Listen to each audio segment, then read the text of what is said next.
преди 3 месеца, горе-долу, 3 месеца и малко, имах проблеми с психиката, с паникатаки, получавах разни световъртежи и така нататък.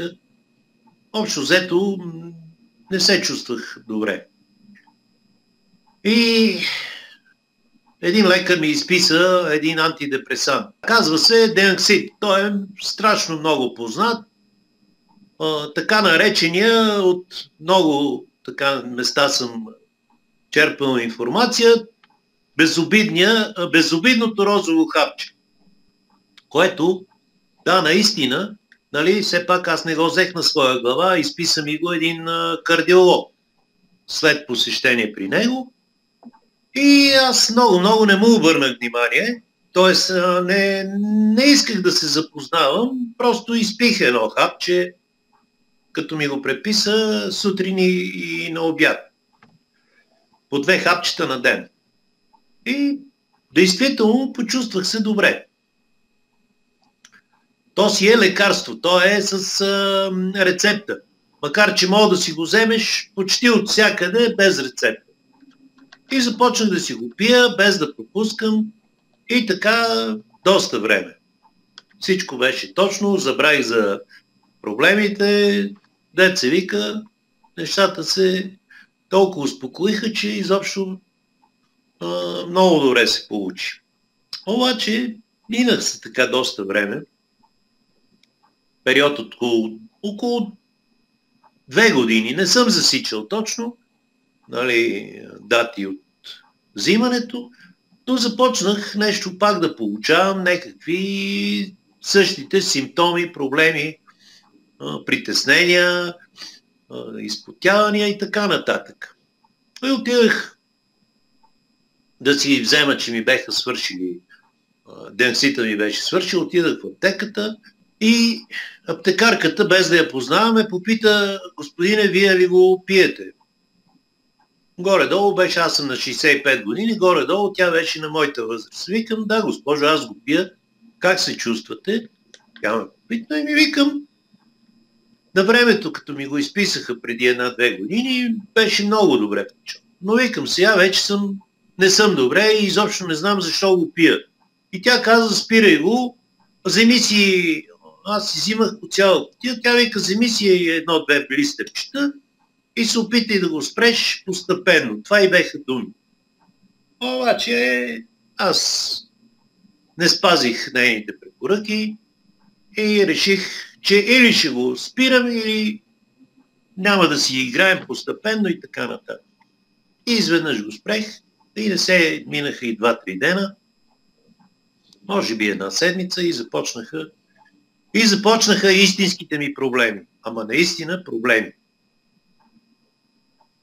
И се започна старата история, но по 3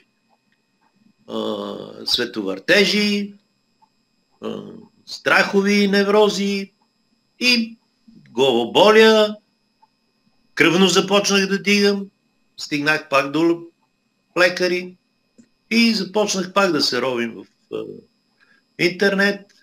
Давай, и изчетах много неща за този антидепресант.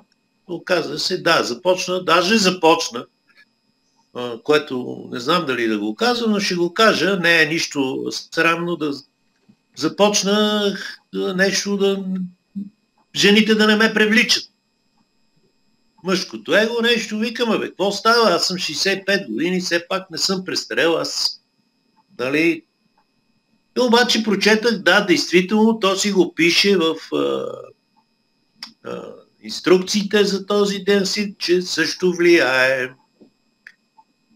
И от четене, много четене, обаждане на то, на ония хора, познавам хора като мене, и една колежка ми каза: защо не пробваш, моя син също има страшно проблеми, депресии, той си пие чай. Викам: да, аз много изчетах за това чай, обаче нямам човек, който да ми потвърди. Все пак, викам, аз много неща съм пробвал и с народни такива лечители съм се обаждал, пращали са ми такива техни билкови неща, екстракти.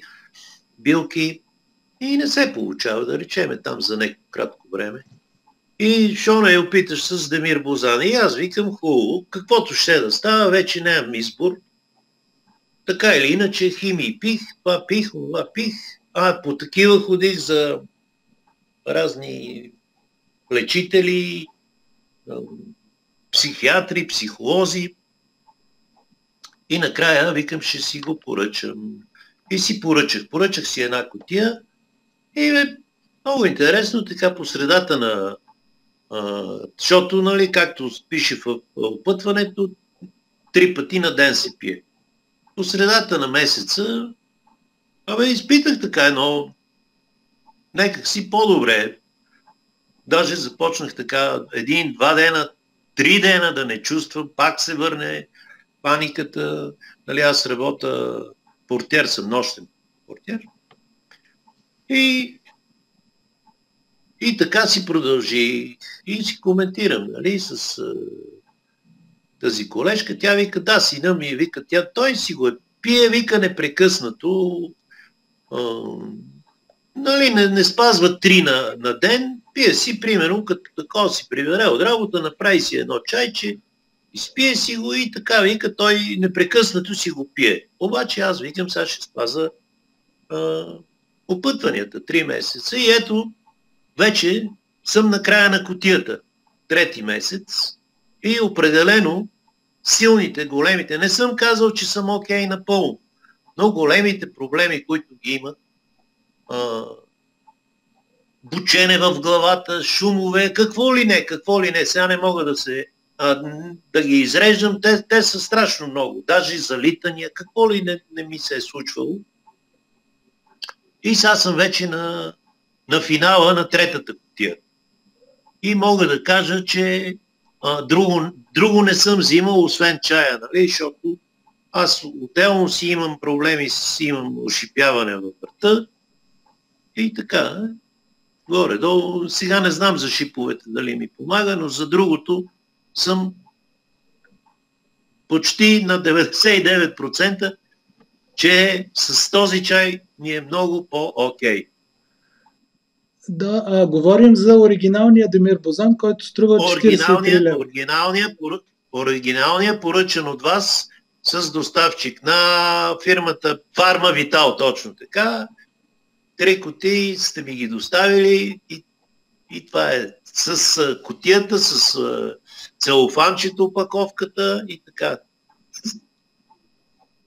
200% този, който, защото и за друг един съм чел, че е оригинал, но той е много той е по-ефтин, 19 лева ли беше там, с такива са ми някакви спомени. Може би и по-малко, нещо такова.